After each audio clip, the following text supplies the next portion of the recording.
Bonjour à tous, j'espère que vous allez bien. Aujourd'hui je vous retrouve pour une nouvelle vidéo que je suis super contente de faire. Il s'agit encore d'un update lecture. Je vais vous présenter un livre que j'ai lu toute fin 2018 et un livre après le reste c'est début 2019. J'ai l'impression que j'ai un peu de retard dans ce que j'ai à vous présenter, mais je préfère vous présenter moins de livres mais une vidéo qui ne dure pas 20 minutes et en plus un peu plus complète que vous présenter 40 livres d'un coup quoi. Donc je commence tout de suite. Donc le dernier livre de l'année 2018 que j'ai lu, il s'agit de La véritable histoire de Noël de Marco Leino, publié chez Michel Lafon. Donc avant de vous dire mon avis, je vais vous lire encore une fois le résumé de la 4e de couverture. Je tourne cette vidéo en même temps que la vidéo d'il y a 2 semaines. En fait j'ai tourné 3 vidéos d'un coup. Donc je ne peux pas savoir si la vidéo de 2 semaines vous m'aviez dit si vous aimiez bien quand je lisais les résumés des 4e couverture ou pas. Donc pour l'instant je continue comme ça et puis je verrai votre avis à la suite de cette vidéo là. Donc le résumé nous dit: au cœur de la Laponie, pays des neiges éternelles, le jeune orphelin Nicolas est recueilli par les habitants de son village. Mais ils sont tous trop pauvres pour pouvoir l'adopter. Le conseil des anciens prend alors une décision inédite. Chaque année, le garçon sera pris en charge par une famille différente et il en changera le jour de Noël. Avec une étincelle d'espoir et de joie de vivre, Nicolas décide de se consacrer à sa passion, fabriquer des jouets. Le garçon va ainsi raviver l'émerveillement au cœur de cette région glacée et pourrait bien être à l'origine d'une des plus belles légendes. Donc ce roman, comme vous l'avez compris, ça nous parle de Nicolas qui va devenir le Père Noël. Et en fait ils vont nous expliquer comment le Père Noël est devenu le Père Noël. Alors évidemment c'est une fiction. J'ai adoré ma lecture parce qu'en fait ce livre se compose de 24 chapitres. Donc on peut le lire soit normalement, soit comme un calendrier de l'Avent. C'est ce que j'ai fait. Donc 24 chapitres, 24 jours. Et j'ai trouvé que ça rendait l'expérience de lecture vraiment unique. Je me suis pas sentie si un peu frustrée à quelques fins de chapitre, mais dans l'ensemble j'ai pas trouvé que c'était comment dire, j'avais pas envie de lire l'autre chapitre directement après avoir lu un chapitre. Je trouve que le fait de lire un chapitre par jour, ça m'a vachement forcé entre gros guillemets à apprécier, non pas apprécier, à prendre plus de temps pour ma lecture. Et ça j'ai vraiment adoré, c'est quelque chose que je fais plus beaucoup, prendre vraiment du temps sur un seul livre parce que je lis le plus de livres possible. Enfin c'est pas vraiment ça, mais quand je lis un livre et que je le dévore c'est parce que je l'adore. Mais là je sais pas, ça m'a permis de prendre du temps et passer un bon moment de lecture. Et en plus l'histoire est vraiment super belle. Purée, je parle beaucoup avec mes mains. L'histoire est vraiment très très belle, je trouve, très touchante. Le petit Nicolas il est vraiment adorable. On le suit de son plus jeune âge à son plus vieil âge et vraiment j'adore cette histoire. Je ne l'ai pas en livre papier parce que j'ai voulu l'acheter et il était en rupture de stock absolument partout fin novembre. Enfin j'ai voulu l'acheter genre le 1er décembre, un truc comme ça. Il était en rupture de stock absolument partout. Alors je l'ai acheté en e-book et je l'ai lu sur ma liseuse, mais je ne l'ai pas en version papier. En tout cas, c'est une très belle histoire et je vous le conseille vraiment de le lire l'année prochaine au mois de décembre parce que vraiment il y a l'histoire de Noël, l'ambiance hivernale et tout, ça j'adore. Ensuite, deuxième roman que je voulais vous présenter, il s'agit de Outliers, le tome 3 de Kimberly McRae, publié chez les éditions chez la collection R. Donc je vais pas vous résumer le tome 3 sinon je vais vous spoiler, mais je vais vous lire le résumé du tome 1 que j'avais lu il y a à peu près un an je pense. Tout commence par un texto. Wiley, s'il te plaît, j'ai besoin de ton aide. Cassie a disparu et ses SMS laissent craindre le pire. Qu'est-elle partie faire dans les forêts denses du Maine?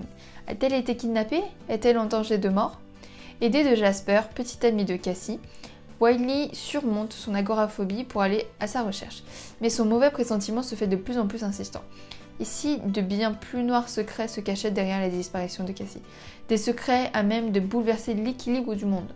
Ce premier tome haletant multiplie les faux semblants et l'inquiétante étrangeté en un crescendo qui le rend impossible à lâcher. C'est le thriller young adulte qui donne ses lettres de noblesse au genre. Alors, ce roman, c'est un peu particulier, enfin concernant mon avis. Alors quand j'ai commencé ce roman, ça faisait à peu près un an que j'avais pas lu, que j'avais lu le tome 2. Et du coup, pour être honnête, j'avais pas énormément de souvenirs. Mais je me suis dit que j'allais quand même le lire. On m'a dit que l'auteur remettait bien en place les choses au début du 3e tome. Et honnêtement, j'étais quand même beaucoup perdue au long de ce 3e tome. En vrai, je suis un peu indifférente face à ce tome parce que je sens que qu'il y avait de l'action, qu'il se passait beaucoup de choses, etc. Mais comme je me souvenais presque plus des 2 premiers tomes, enfin j'avais quelques vagues souvenirs, mais tous les détails j'avais oublié.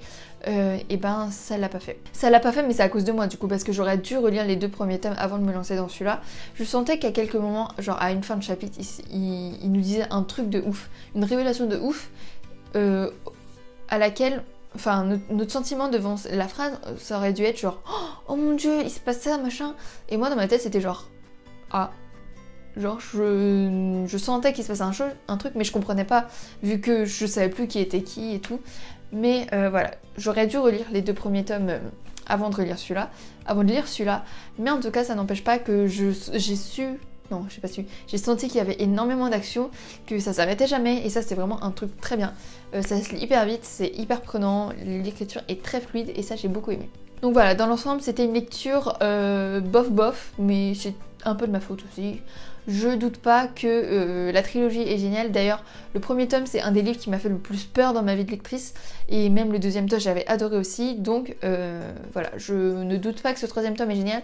Mais je pense que quand je les relirai, enfin si je les relis et quand je les relirai, je relirai tout d'un coup. Ensuite, en début d'année 2019, j'ai lu Nevermore, les défis de Morrigan Crow de Jessica Townsend, publié chez Pocket Jeunesse. Pour les résumer, il nous dit « Morrigan Crow est née le jour du merveillon, ce qui signifie 2 choses. 1. Elle est maudite, et 2. Elle est condamnée à mourir à minuit le jour de ses 11 ans. Son cercueil l'attend déjà. Elle est sauvée in extremis par un homme étrange qui l'emmène dans le royaume magique de Nevermore. » Donc j'ai passé une excellente lecture devant ce livre que j'ai vraiment beaucoup aimé. On va suivre une jeune fille qui n'a pas la vie facile, mais qui va se battre quand même. Et en fait, alors comme vous avez vu dans le résumé, elle est maudite, et elle est tellement maudite que c'est en fait si elle pense quelque chose, ça va arriver. Genre en fait, si il va y avoir une catastrophe qui se passe auprès d'elle, tout le monde va dire ouais c'est de sa faute, elle est maudite. Le truc c'est que elle n'y peut rien d'être maudite, donc d'un côté elle se dit ah ouais c'est de ma faute, mais de l'autre côté elle se dit mais en fait j'y peux rien, je suis née comme ça, laissez-moi tranquille quoi. Donc voilà, elle va être sauvée in extremis et voilà, j'ai beaucoup aimé cette lecture. J'ai trouvé qu'il y avait quelques ressemblances avec Harry Potter, pas dans l'histoire, mais dans plutôt la forme. C'est un univers assez jeunesse, on suit une jeune fille qui est l'héroïne, qui va affronter quelques épreuves, etc. Pas pour survivre, mais pour... si presque, si c'est ça même. Voilà, j'ai beaucoup aimé ma lecture, mais l'auteur prévoit presque 10 livres, donc on n'a pas fini avec cette saga. Donc si chaque tome sort chaque année, je pense pas les lire tout de suite, et si un jour je reprends ma lecture, et ben je les reprendrai à la fin quoi, parce que 10 tomes, ça fait beaucoup. Et pour finir, je voulais vous parler de la saga de manga Orange de Ichigo Takano, publiée chez les éditions Akata, donc Akata Manga.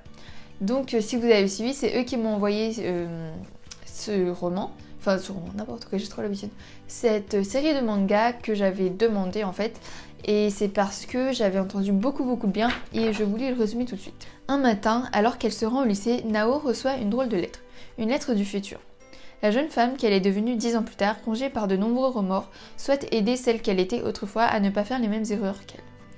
Aussi, elle a décrit dans un long courrier les événements qui vont se dérouler dans la vie de Nao, lors des prochains mois, lui indiquant même comment elle doit se comporter.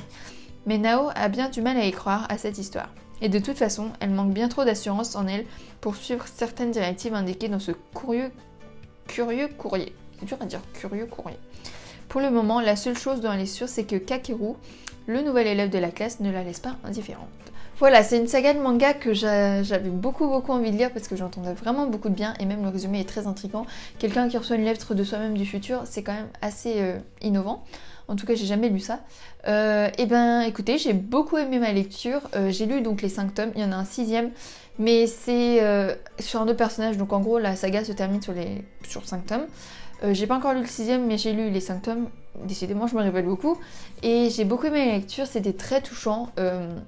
On va se rendre compte que chaque choix que l'on fait qu'il va se passer des choses. Et si on fait des choix différents, une vie complète peut changer en fait.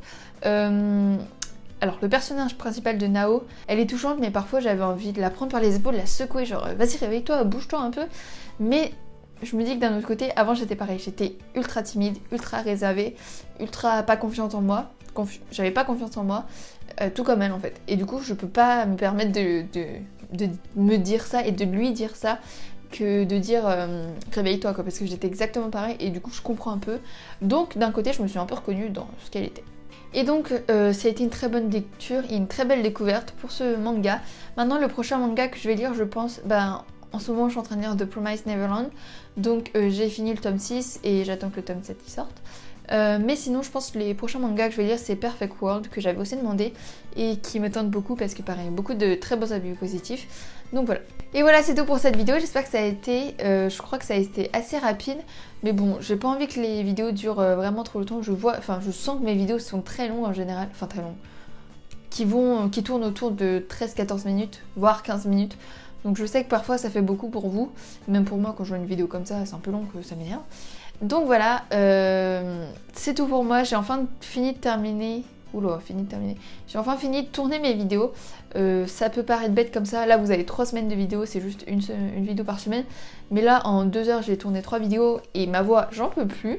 Donc n'hésitez pas à me dire si vous avez lu un de ces romans, j'ai toujours les liens en barre d'infos des romans si vous voulez l'acheter ou si vous voulez juste voir le résumé encore. Et du coup voilà, je parle vraiment très vite j'ai l'impression, donc je vais me calmer et je vais me reposer. Voilà, je vous dis à très bientôt pour une prochaine vidéo. Bisous!